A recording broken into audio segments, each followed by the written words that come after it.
Hello ji and अस्सलाम वालेकुम। अच्छा जी, हमारे पास एक क्वेश्चन है और ये क्वेश्चन जो है वो एचसीएफ का है और इसमें आपने एचसीएफ निकालना है। मैं डायरेक्ट बता रहा हूँ इसलिए क्योंकि आपको पहले एचसीएफ का कंसेप्ट क्लियर होगा तो ये बात समझ आएगी। अच्छा, कहता है जी 4 मेटल रॉड हैं, तो एक मेटल रॉड 78 मीटर की है, ठीक है। एक मेटल रॉड जो है वो 104 सेंटीमीटर की है, एक मेटल रॉड जो है वो 117 सेंटीमीटर की है और एक मेटल रॉड है जो 169 सेंटीमीटर की है, ठीक है। तो ये चार में हैं, तो कहते हैं इन चारों के हमने टुकड़े करने हैं कि इक्वल टुकड़े होने चाहिए, यानी इसके अगर हम इक्वल टुकड़े करें तो जितने भी बने टुकड़े, तो जितने टुकड़े बने इसके भी इक्वल बनने चाहिए, ठीक है। उसके भी मतलब साइज़ इक्वल होना चाहिए। मिसाल के तौर पे इसके आपने 2 टुकड़े किए हैं, तो 2 टुकड़ों का जो साइज़ है, इसके अगर 4 टुकड़े किए हैं तो सबका साइज़ बराबर होना चाहिए। इसके भी जितने टुकड़े होंगे उसका आपका जो साइज़ है वो बराबर होना चाहिए। तो एक तो इसने ये बता दिया कि सब का जो है वो साइज़ बराबर होना चाहिए, जितने पीसीज होंगे तो इक्वल लेंथ का होना चाहिए। तो इक्वल लेंथ से मेरे जहन में बात आई कि मतलब इक्वल लेंथ तो तब होगी जब वो एक ही पहाड़े पे जाते होंगे। तो इट्स मीन कि यहाँ पर हमें क्या चाहिए, एक कॉमन फैक्टर चाहिए जो इन सब में हो, यानी एक ऐसा नंबर जो सब के पहाड़े पे जाता हो। 78 के पहाड़े पे भी जाता हो, 104 के पहाड़े पे भी जाता हो, 117 के पहाड़े पे भी जाता हो, 169 के पहाड़े पे भी जाता हो, यानी कि टेबल पे एग्जैक्ट जाता हो। अच्छा, फिर उसने कहा each part must be as long as possible. सिर्फ पहाड़े पे नहीं जाना चाहिए, सबसे बड़ा भी होना चाहिए साइज़ में। अच्छा, तो जब सबसे बड़े साइज़ की बात की कि एज लॉन्ग एज पॉसिबल, तो मुझे पता लग गया कि इसको हाईएस्ट कॉमन फैक्टर चाहिए। कॉमन फैक्टर नहीं चाहिए, सिर्फ हाईएस्ट कॉमन फैक्टर चाहिए।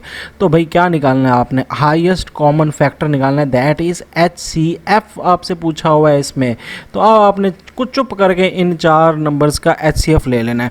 अब HCF कैसे लेते हैं उसका आपको तरीके दो तीन तरीके हैं, ठीक है। तो उसमें एक तरीका ये है कि आप इसकी सब की फैक्टराइजेशन कर लें। तो मैं सब की फैक्टराइजेशन कर लेता हूँ बारी बारी और फिर देख लेते हैं कि हमारे पास आगे किस तरह इसको लेके चलते हैं। तो पहले फैक्टराइजेशन कर लेते हैं ना, जो बेसिक सी चीज़ है, ठीक है। ये 2 के टेबल पे जाता है, हाँ जाता है। 2 के टेबल पे गया तो कितना आएगा, 70 का होता है 35 और 8 है तो 39 हुआ ना। हाँ 39 हुआ। और 39 किसके टेबल पे जाता है, 3 के टेबल पे जाता है। यस 3 के टेबल पे जाता है। कितने पे जाता है, 13 पे जाता है। ओके कोई बात नहीं, 13 के टेबल पे गया। और 13 किसके टेबल पे जाता है, 13 ही के टेबल पे जाता है, ठीक है। तो ये आपका कितना आ जाएगा 1। ओके, अब 104 का ले लेते हैं। तो 104 को पहले 2 के टेबल पे करेंगे तो 2 के टेबल पे क्या कितना आएगा, आ जाएगा 52 आ जाएगा ना फैक्टराइजेशन। फिर 2 के टेबल पे करेंगे तो कितना आएगा, 2 के टेबल पे करेंगे तो कितना आएगा, 26 आ जाएगा। फिर 2 के टेबल पे करेंगे तो 13 आ गया और 2 के टेबल पे करेंगे 13, ये 1 आ गया, ठीक है। ओके, तो उसके बाद हमारे पास क्या आ जाता है 717। ये 2 के टेबल पे जाता है 117, नहीं जाता। 3 के टेबल पे जाता है, यस जाता है, 3 के टेबल पे जाता है। और कितने पे जाएगा, 3 के टेबल पे मुझे कैसे पता लग गया जाता है, क्योंकि 7 + 1 + 1 117 के बीच में 7 है और 1 है और 1 है। तो 7 1 और 1 कितना होता है 9, तो 9 3 के पहाड़े पे जाता है, इस मीन्स ये भी जाता है। तो इसलिए मुझे पता लग गया था, ठीक है। तो 117 पे 3 के टेबल पे जाता है, तो कितने पे जाता है 9 पे जाएगा, 3 3 ज़ा 9 और पीछे बचा 2 29 39 पे गया। और 39 फिर 3 पे जाता है तो ये आ जाएगा 13 और ये फिर आ जाएगा इसका कितना आ जाएगा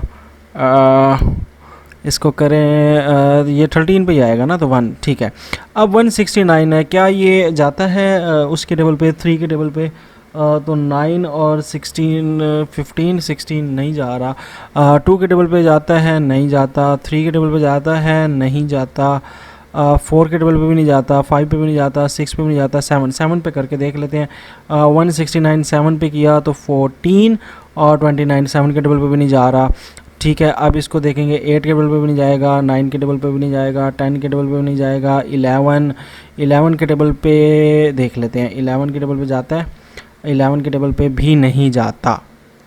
हाँ 11 के टेबल पे भी नहीं जाता, ठीक है। तो फिर क्या रह गया, 10 11 हो गया, 12 हो गया, 13 के टेबल पे ये डायरेक्ट शायद जाएगा। तो 169 जो होता है ये 13 के टेबल पे जाता है। तो ये देख लेते हैं, तो ये 39 आएगा, तो 13 3 13 होता है ना, तो सिंपल है। ओके, तो 13 के टेबल पे गया 13 आया, फिर 13 के टेबल पे गया तो 13 ही 1 आया, ठीक है। तो ये इसका कितना आ जाएगा आंसर। अच्छा, अब HCF निकालना है। HCF निकालने के लिए क्या करते हैं, इनके फैक्टराइजेशन को आप लाइन वाइज लिख लेते हैं। तो लिख लें 2 multiply by 3 multiply by 13, 2 multiply by 2 multiply by 2 multiply by 13, ये है 78 वाले का, और ये है 104 वाले का, और ये है 117 वाले का, और यहाँ पे हमने 169 वाले का लिखना है। इन सब को हम लाइन वाइज लिख लेते हैं। तो देख लें, ये आ जाएगा 3 मल्टीप्लाई बाय 3 मल्टीप्लाई बाय 13, और ये आ जाएगा 13 मल्टीप्लाई बाय 13। अच्छा, अब इसमें देख लें कि कॉमन क्या है। तो इसमें सिर्फ कॉमन जो है ना, जो चारों में है वो 13 है। इसके अलावा 3 इसमें है, इसमें नहीं है, इसमें है, इसमें नहीं है। 2 भी ऊपर वाले 2 में है, नीचे वाले 2 में नहीं है। तो इट्स मीन जो कॉमन है इसमें वो 13 है। तो इसका HCF निकल आया है 13। इसने साथ ये भी कहा हुआ है what is the maximum numbers of pieces, ठीक है, प्राइसेस नहीं, पीसीज कितने कट होंगे दैट कैन बी कट। यानी कि अगर इसके 13 सेंटीमीटर के टोटे करें, इसके भी 13 सेंटीमीटर के टोटे करें, इसके भी 13 सेंटीमीटर के टोटे करें, तो टोटल पीसीज कितने बनेंगे। तो सो हमारा अभी क्वेश्चन ख़त्म नहीं हुआ, अब हमने टोटल पीसीज मालूम करना है। तो खैर 78 सेंटीमीटर का अगर है तो इसको 13 पे आप डिवाइड कर लें, ठीक है। इसी तरह 104 को भी आप 13 पे डिवाइड कर लें, इसी तरह 117 को भी आप 13 पे डिवाइड कर लें, और 169 को भी 13 पे डिवाइड कर लें। तो हमें पता लग जाएगा कि इस मेटल रॉड से, इस मेटल रॉड से, इस मेटल रॉड से कितने कितने पीसीज आ रहे हैं। तो जल्दी से डिवाइड कर लेते हैं। डिवाइड मैं नहीं करता, मैं इसको बहुत ही शॉर्टकट तरीके से करता हूँ क्योंकि मैंने फैक्टराइजेशन ऑलरेडी निकाली हुई है। तो 17 को 13 पे डिवाइड करें तो ये 13 स्किप कर दें, बाकी क्या बच जाता है, 2 और 3 बच जाता है। तो इट्स मीन 2 3 ज़ा 6, तो इसका 6 है। और 104 वाले में देख लेते हैं, ये 13 को स्किप कर दें तो 2 2 ज़ा 4, 4 2 ज़ा 8, तो ये इसका 8 है। और इसमें भी इसी तरह करें, 13 को स्किप कर दें तो पीछे क्या बच जाता है, 3 और 3, 3 3 ज़ा 9, तो इसको 9 आएगा डिवाइड करके। और इसको स्किप कर दें तो पीछे 13 बचता है, तो ये 13 ही आएगा, ठीक है। तो ये शॉर्टकट तरीका है। वैसे आप इसको डिवाइड करना चाहें तो वो अपने तरीके से भी डिवाइड कर सकते हैं, वो आपकी मर्ज़ी है। तो ये अब देख लें इसके टोटल पीसेस कितने बनते हैं। तो 6 और 8 कितने होते हैं, 14 और 9 कितने होते हैं, 14 और 9 23 और 13 आ जाएगा आपके पास 36। तो टोटल 36 पीसीस बनेंगे 13 के, जब हम इसको टुकड़े करेंगे। इसके 6 पीस बनेंगे, पहले वाले के, दूसरे वाले के 8, तीसरे वाले के 9, तो चौथे वाले के 13 पीस, और टोटल 36 पीस बनेंगे। तो हियर इज़ आवर आंसर 36। तो 36 हमारा आंसर हो जाएगा। लेंथी क्वेश्चन था बट कंसेप्ट देना बहुत ज़रूरी था, इसलिए लंबी वीडियो बनी। अल्लाह हाफिज़।